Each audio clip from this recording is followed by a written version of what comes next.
Voilà. Voilà, donc c'est parti. On va commencer par le cours. Donc le cours qui est ici, vous aviez deux exercices.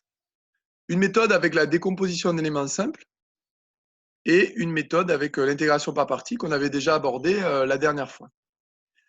Pour la décomposition simple, on va l'utiliser. Alors là, vous serez guidé dans les exercices. Hein, c'est-à-dire que vous aurez une question de ce type avant le calcul de l'intégrale. En fait, on l'utilise parce que la forme initiale, celle qui est proposée ici, je vais mettre des annotations comme d'habitude. Voilà, ici. L'intégrale qui est proposée ici, elle n'admet pas de primitive usuelle. C'est-à-dire qu'on n'a pas de structure de la forme U' sur U. Pourquoi? Parce que au dénominateur, on a un polynôme de degré 2, en x carré, quand on développe. Hein. Et donc, au numérateur, il faudrait qu'on ait des polynômes de degré 1 pour avoir une structure de primitive. Donc, comme on n'a pas de structure de primitive usuelle, on est obligé de passer par d'autres techniques de calcul, en l'occurrence ici, par une transformation de l'écriture, de manière à pouvoir calculer l'intégrale.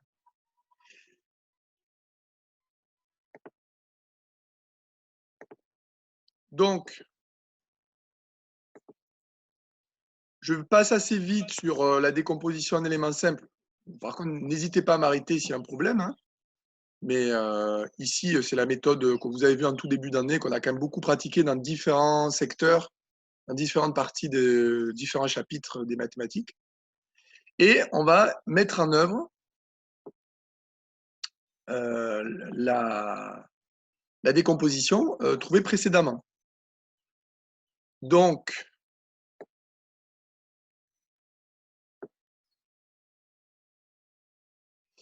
ici, on utilise la décomposition trouvée. L'intégrale de la somme, c'est la somme des intégrales, puisque ce sont des intégrales convergentes. Donc, on n'a pas de problème de convergence ici. Donc, on fait la différence des intégrales. Et pour le coup, on repère des structures qui sont, pour l'une et pour l'autre, de la forme U' sur U. Quand vous regardez bien, le dénominateur, c'est U de x égale x moins 5 ici. Donc, la dérivée, c'est 1. Et pareil pour l'autre. Donc, on a les bonnes structures. Et donc, on a une primitive qui est ln de u. Donc, on a ici le calcul intégral via des primitives. N'oubliez pas d'utiliser les valeurs absolues. Après, on peut bien sûr les enlever si les quantités sont positives. En l'occurrence, ici, elles sont négatives. Donc, c'est important de mettre la valeur absolue. On remplace par les valeurs. Donc, ici, pour cette valeur-là, on fait 2 moins 5, ça fait moins 3. Ici, 1 moins 5, ça fait moins 4. On commence toujours par le haut, moins le bas. N'oubliez pas la parenthèse, puisqu'on retranche tout le bloc. Et ici, on fait pareil pour 2 et 1, donc ça fait 5 et 4. Quand on enlève les valeurs absolues, valeur absolue de moins 3, c'est 3. Valeur absolue de moins 4, c'est 4. 5 et 4, il n'y a pas de problème. Il y a des choses, les ln de 4 se simplifient, hein, ici, oula, et là. Et donc, il reste ln de 3 moins ln de 5, c'est-à-dire ln de 3 sur 5.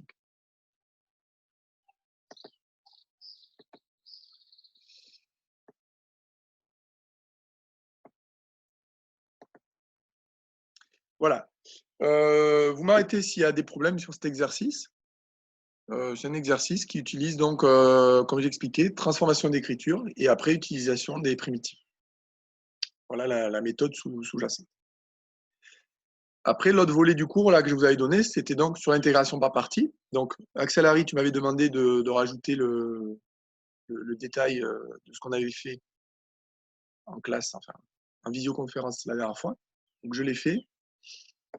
Oui, c'est bon. Voilà. Voilà, donc vous avez donc là j'avais repris, bon là je vais assez vite puisqu'on l'avait fait en visio. J'ai repris la méthode qui est ici. Hein. la méthode qui est assez classique et qu'il faut vraiment mettre en œuvre, celle de l'intégration par partie. Qui a des difficultés, qui a eu des difficultés sur l'exercice suivant, l'exercice d'intégration par partie?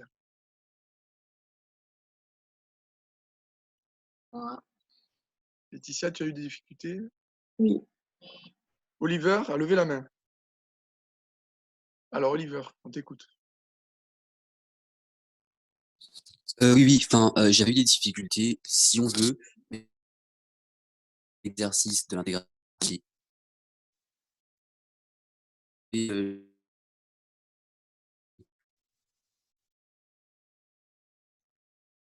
Alors, Oliver, je t'entends pas bien. monsieur, Oui.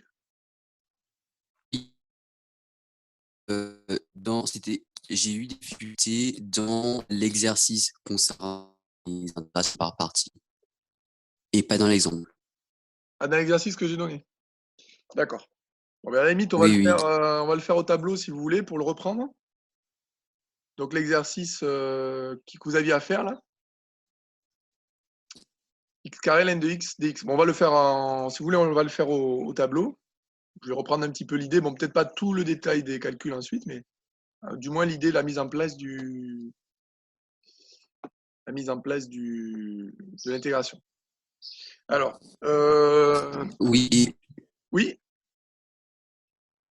oui, non, c'était en fait le problème que j'ai rencontré, c'était juste à la ligne 3, enfin, parce que vous avez comment dire, une factorisation, je pense, que je n'ai pas compris. ah oui, d'accord. À la ligne 3, alors, ici.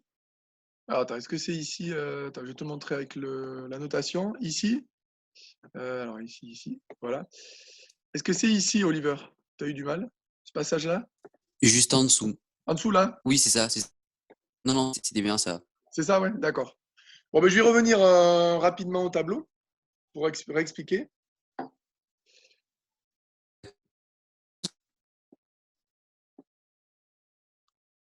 Alors, l'intégrale, c'était x carré ln de x entre 1 et e. Alors, intégrale de 1 à e de x carré ln de x dx.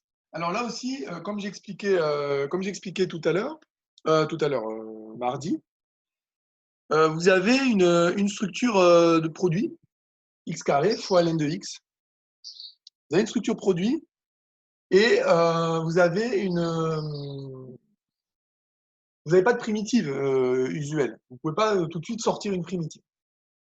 D'ailleurs, à ce titre, vous verrez des fois qu'il y a une astuce. Alors, je vous en parle tout de suite parce que j'y pense. Vous pouvez des fois avoir une intégrale de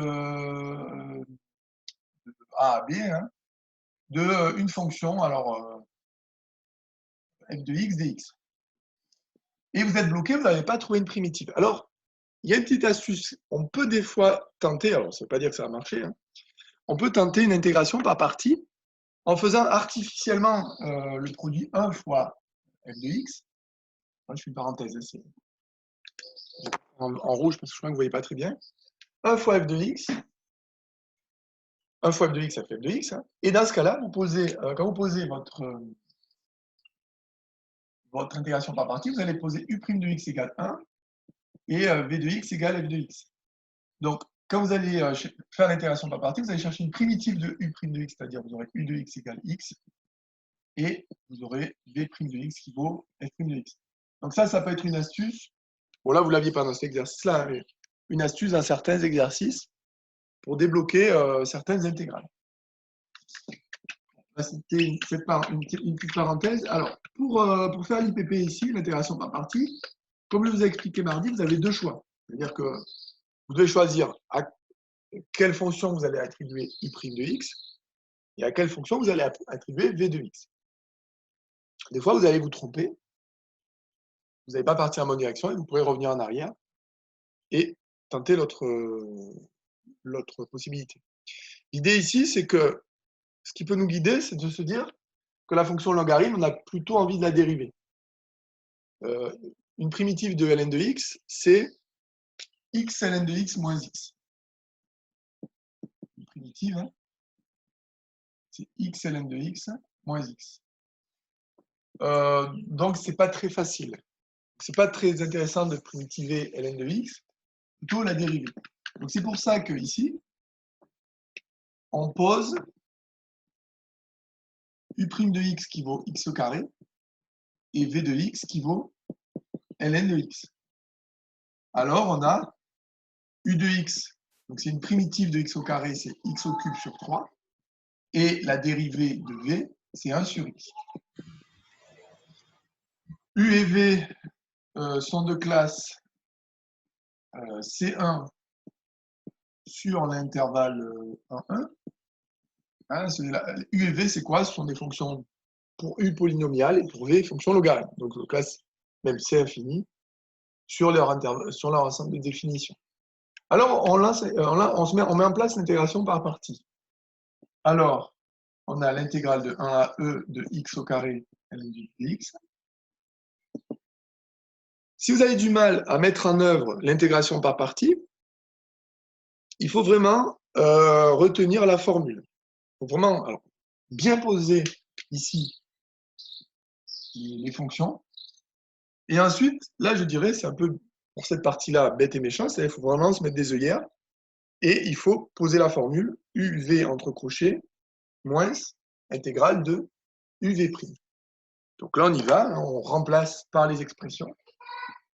U fois v, donc ça fait x au cube sur 3 fois ln de x entre 1 et e, moins intégrale de 1 à e de u fois v', x au cube sur 3 fois 1 sur x dx.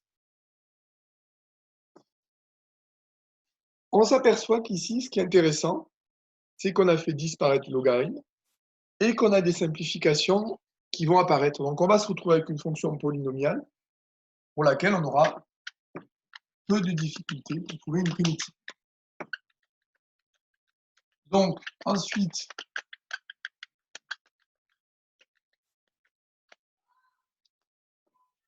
on calcule l'intégrale. Alors, c'est là où Oliver avait sa question, enfin, dans cette zone-là. Donc, ici, je vais remplacer par E la fonction et je vais retrancher ensuite la même fonction appliquée en 1, c'est-à-dire c'est l'image de 1 par cette fonction. Donc, ça donne E au cube sur 3 fois ln de E moins 1 au cube sur 3 fois ln de 1. Alors, ln de 1, ça fait 0, donc tout ça, ça vaut 0 là. Ça va simplifier. ln de 2, ça vaut 1, là aussi, ça simplifie. Moins l'intégrale entre 1 et e. Les x se simplifient, donc il reste x carré sur 3. Alors, le sur 3, il peut nous gêner, mais comme c'est une constante, on peut factoriser par 1 tiers. Donc, au final, qu'est-ce qu'il nous reste? Il nous reste, d'une part, e au cube sur 3, pour le premier, moins 1 tiers, et j'ai factorisé le 1 tiers, donc je suis amené à chercher une primitive de x au carré, qui vaut x au cube sur 3. Facteur de x au cube sur 3 à prendre entre 1 et e. On va remplacer x par e et x par 1, en n'oubliant pas de mettre une parenthèse après le 1 tiers.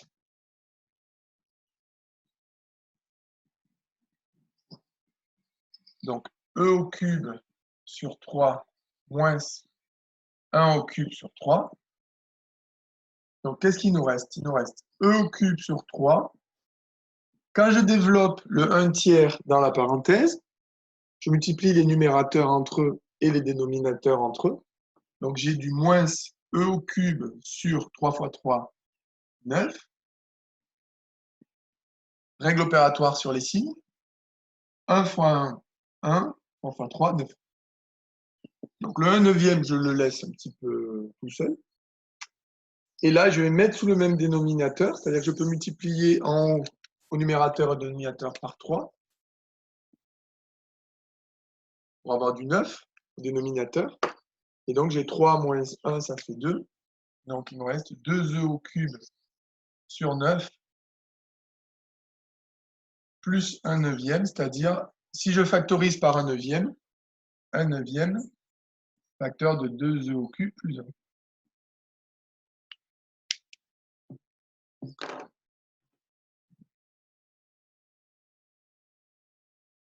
Voilà. Est-ce que c'est bon pour cette partie-là?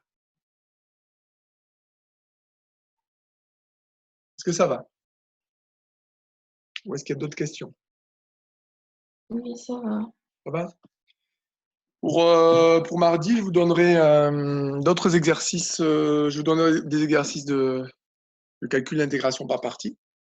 Ça vous permettra de vous entraîner encore sur cette méthode. Voilà, pour la partie cours, on a terminé ce que vous aviez à faire. Donc, les exercices d'application viendront mardi. On va regarder le TD, mais avant de passer au TD, je vous propose de travailler un peu sur la notion que vous allez avoir à voir du cours pour mardi, c'est le changement de variable. Alors, on va faire je vais vous montrer ce qui, dans le cours, sur quoi on va travailler.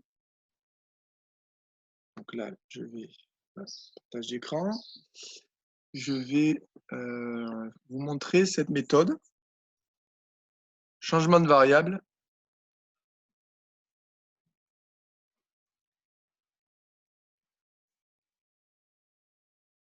Pour calculer une intégrale. Donc, on va faire la réponse 11. Alors, la proposition, elle peut paraître un peu compliquée parce qu'il y a beaucoup de choses. Il y a le U, U'. En fait, il faut comprendre ici qu'on va faire un changement de variable en remplaçant X par U de T. C'est le changement de variable qui intervient ici. Hein. Donc, ici, je vais essayer de mettre ça ici. Là. Le changement de variable qui intervient, c'est de poser X égale U de T. Donc, on va voir surtout en pratique, dans un exercice, comment on met en œuvre le changement de variable. Voilà, donc je vais vous le montrer au tableau. On va travailler donc sur cette intégrale. Et je vais vous montrer donc la réponse 11. Et puis pour mardi, vous aurez à faire le reste. D'ailleurs, pour mardi, vous verrez, je vous donnerai à finir le cours. Et ensuite, la semaine prochaine, on continuera aussi les exercices du TD. Au fur et à mesure.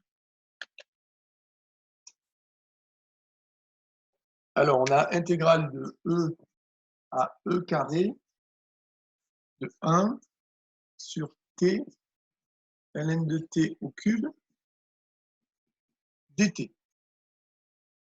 Et on va poser le changement de variable x égale ln de T. Alors, je vais donc mettre ma caméra. Et on va faire ça au tableau. Alors, j'efface le dessin. Voilà. Voilà. J'ai marqué au tableau l'intégrale à calculer.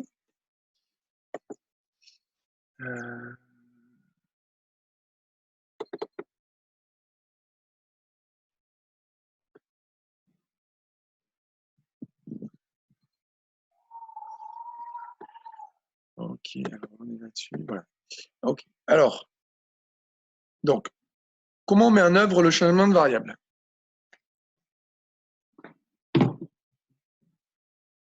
Le changement de variable, ici, si vous voulez, si on veut comprendre un peu, faire le lien avec le cours, ça, c'est en fait ce qu'on pourrait noter U de T.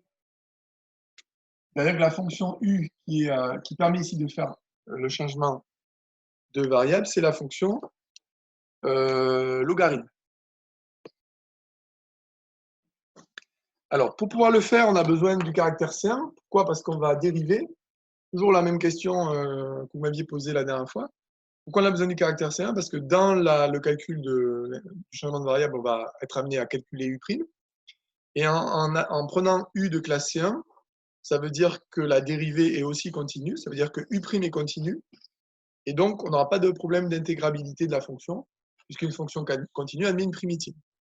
Donc on sécurise, disons, le calcul de l'intégration par partie, c'est la même problématique pour l'intégration par partie, du changement de variable, en prenant une fonction de classe 1. Donc ici, ce qu'on peut préciser, c'est que la fonction logarithme, la fonction U, hein, logarithme, et C1, alors ici, on a juste besoin qu'elle soit C1 sur E carré. Ensuite, il va falloir, comme tout changement de variable ou tout changement d'indice, lorsque vous faites un changement d'indice dans une somme, il va falloir tout changer. Alors, tout changer, ça veut dire quoi? Ça veut dire qu'il va falloir changer les bornes, puisque quand t vaut une certaine valeur ici, t évolue entre e et e carré, x va évoluer entre d'autres valeurs. Et il va falloir changer, bien sûr, le corps de la fonction. Il ne faut plus qu'on ait de t, il faut qu'on ait que des x. Et, autre élément, il va falloir aussi changer dt.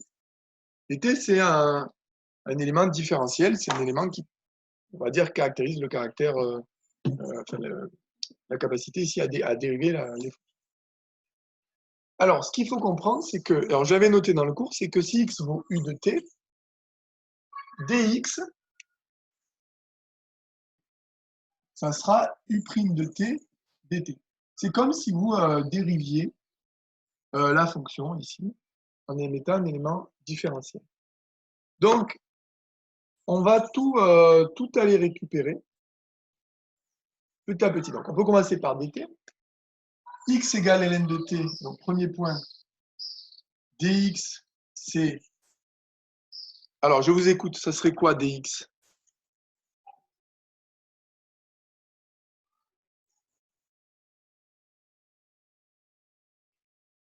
Alors, vous pouvez intervenir. Hein, dx, ça serait quoi? Anaïs, oui? 1 sur x dx, enfin 1 sur x dt. Alors, pas 1 sur x dt, alors c'est 1 sur t dt. 1 sur t.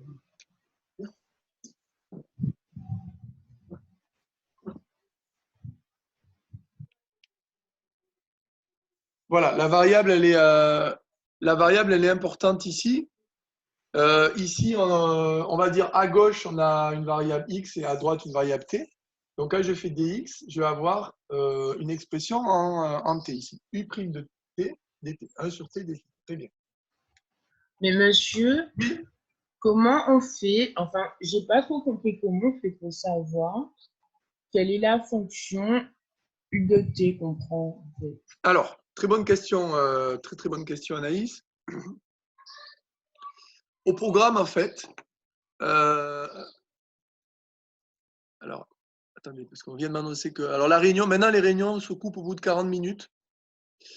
Bon, on y reviendra tout à l'heure. Je vous enverrai un message qu'on se retrouve 5 minutes après. Je l'ai fait avec les collègues hier, ça marche bien. Voilà, enfin, on va en parler tout à l'heure. Alors, très bonne question. Au programme de CE, vous n'avez pas à inventer le changement de variable, c'est-à-dire qu'il sera presque toujours donné. Le seul cas, dans le programme officiel, le seul cas où on n'est pas obligé de vous donner le changement de variable, c'est si c'est un changement de variable affine. Par exemple, x égale 2t plus 3. Là, on n'est pas obligé de vous le donner. Par contre, dans tous les autres cas, on aura, le programme officiel oblige le concepteur du sujet à vous donner un changement de variable, à vous dire avec un changement de variable en posant x égale u de t. On vous donne u de t. D'accord? J'ai répondu à ta question, Anaïs? Oui, monsieur. Voilà, c'est une très bonne question. Effectivement, sinon, ça serait dur, très difficile d'inventer comme ça, d'avoir l'intuition de du bon changement de variable. Alors, on a travaillé sur dx, l'élément différentiel. On va travailler sur les bornes. Alors, sur les bornes, ça ressemble à ce que vous faisiez avec les sommes. C'est-à-dire qu'on va, on va regarder comment la variable nous fait changer d'espace de travail. Donc, quand t vaut E, alors il faut bien regarder la variable ici. La variable c'est t. Hein. Si t égale E, alors x vaut quoi? Je vous écoute. 1 sur E ou E de moins 1? Regarde bien le changement de variable. X, c'est ln de t. C'est ça le changement de variable. Donc, si t vaut E, que vaut x? 1 sur x. Non. C'est pas 1 sur E? ln de E. Qui c'est qui parle là? Anaïs. Anaïs, oui. ln de E, très bien. C'est-à-dire 1. Pourquoi? Parce que, alors là, Oliver, par exemple, tu t'es trompé, en fait, tu as pris dx. Alors, on n'est pas en train de travailler sur dx, là, par contre, on est en train de travailler sur la variable. Donc, la variable ici, c'est x. On utilise la boîte à outils ici, le changement de variable qui est ici, x égale ln de t. Et donc, quand t vaut e, x vaut ln de e, c'est-à-dire 1. Et si t vaut e carré, alors x, on fait la même chose, c'est ln de e carré. Alors ln de e carré, c'est 2 ln de e. Comme ln de e, ça vaut 1, ça fait 2. Donc, finalement, avec ces changements-là, on a changé les bornes. On peut changer dt. Alors maintenant, il faut s'intéresser à ce qui se passe dans le corps de la fonction. Alors on peut se dire, j'ai t, alors ln de t, je vais pouvoir le remplacer par x. Par contre, j'ai t, je pourrais éventuellement le remplacer par exponentielle x, puisque si x vaut ln de t, t vaut exponentielle x. L'astuce, et je vais vous le montrer tout de suite, c'est qu'on peut quand même essayer d'observer, avant de se lancer là-dedans, on peut observer la fonction. Et s'apercevoir que j'ai un bloc, ici, qui est 1 sur t dt. Alors, je vais le préciser. Alors, ça ne marche pas toujours. Des fois, on est obligé d'exprimer la variable t en fonction de x. Mais ici, on peut s'apercevoir que, je vais l'écrire différemment si vous voulez.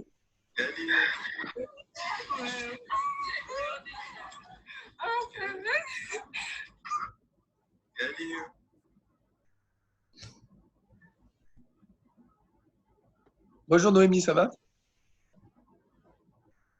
Oui. Alors, on peut transformer, enfin pas transformer, mais juste, oui, enfin si transformer, mais juste en réécrivant la fonction, 1 sur ln de t au cube fois 1 sur t dt. J'ai juste transformé ici le dénominateur, enfin, j'ai décomposé de manière claire en un produit. Pourquoi c'est intéressant? Parce que, regardez bien, 1 sur t dt, c'est dx. Donc j'ai tout ce bloc que je peux transformer. Et du coup, je n'ai pas besoin d'aller exprimer t en fonction de x. Donc, avec mon changement de variable, je l'ai écrit ici. Du coup, je change ma variable. Donc, ça, je vous l'avais déjà expliqué assez souvent. Quand on change de la variable, il ne faut plus avoir l'ancienne variable. Il faut vraiment que je change tout. Je change les bornes, je change l'élément différentiel ici, je change la fonction. Donc, je vais tout changer. Donc, je change les bornes. Quand t vaut e, x vaut 1. Quand t vaut e carré, x vaut 2. Je regarde la fonction ici. Donc, je continue, j'avance dans ma fonction. Ici, j'ai 1 sur ln de t au cube. Comme ln de t, c'est x, 1 sur x au cube. Et 1 sur t dt, ça devient dx. Du coup, si vous regardez bien ce qui vient de se passer, grâce au changement de variable, je suis passé d'une fonction qui n'était pas intégrable, hein, enfin, qui est intégrable, si, qui est intégrable, mais dont on ne pouvait pas déterminer une primitive, hein, structurale, une structure complexe, à une fonction beaucoup plus simple, qui est une fonction qu'on va pouvoir après calculer, pour laquelle on va pouvoir calculer l'intégrale. Moi, ce que je vous conseille ici, c'est de passer puissance négative, x puissance moins 3. Pourquoi? Parce qu'après, on a une primitive assez simple, c'est x puissance moins 3 plus 1 sur moins 3 plus 1, à prendre entre 1 et 2. Et après, bon, c'est juste un calcul assez classique. Vous l'aurez dans le corrigé que j'enverrai. Mais là, on est sorti du problème du changement de variable. Est-ce que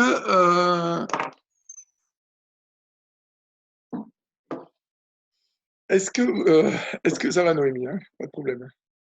Est-ce que vous avez des questions sur le changement de variable? C'est pas quelque chose évident, mais vous retrouvez quelques mécanismes que vous avez déjà mis en œuvre dans les changements d'indice, par exemple. N'hésitez pas à me poser des questions. Monsieur, Oui, est-ce que vous pouvez décomposer à nouveau la fonction de départ pour qu'on voit c'est quoi f de ut et u' dt? la fonction de départ, c'est x égale ln de t. C'est 1 sur t ln de t au cube. Tu veux dire, mais ce que je comprends pas très bien, c'est quoi? C'est cette décomposition-là? C'est ce que je viens de faire ici? Oui, que j'ai pas trop compris comment faire. Hop. Alors là, j'utilise, en fait, j'utilise juste le fait que 1 sur a fois b. Alors, j'écris pas en rouge parce que j'écris en rouge. En rouge, vous voyez pas très bien, hein? Non. Alors, non, en fait, j'utilise là juste le fait que 1 sur AB, c'est 1 sur A fois 1 sur B.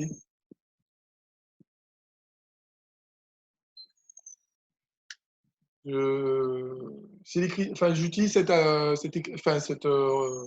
propriété pour pouvoir décomposer ici l'expression en un produit. D'accord. Bon, là, c'est-à-dire qu'il faut observer si dans l'expression, vous n'avez pas le motif, enfin, quand je parle du motif, c'est-à-dire un bloc en fait avec une expression et dt, qu'on va pouvoir isoler, qui va vous faire directement apparaître l'élément différentiel. Ça ne marchera pas toujours.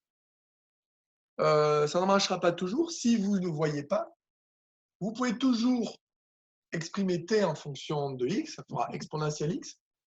Et dt, vous verrez que quand vous allez l'exprimer en fonction de dx, enfin dx en fonction de dt, vous allez avoir les exponentielles qui vont se simplifier. Alors, il reste moins d'une minute de visio. Donc, ce qu'on va faire, c'est que je vais vous renvoyer tout de suite une invitation sur votre boîte mail. Ça prend 2 minutes, 2-3 minutes. Et on se reconnecte dans 5 minutes pour refaire une session. Voilà. À tout de suite.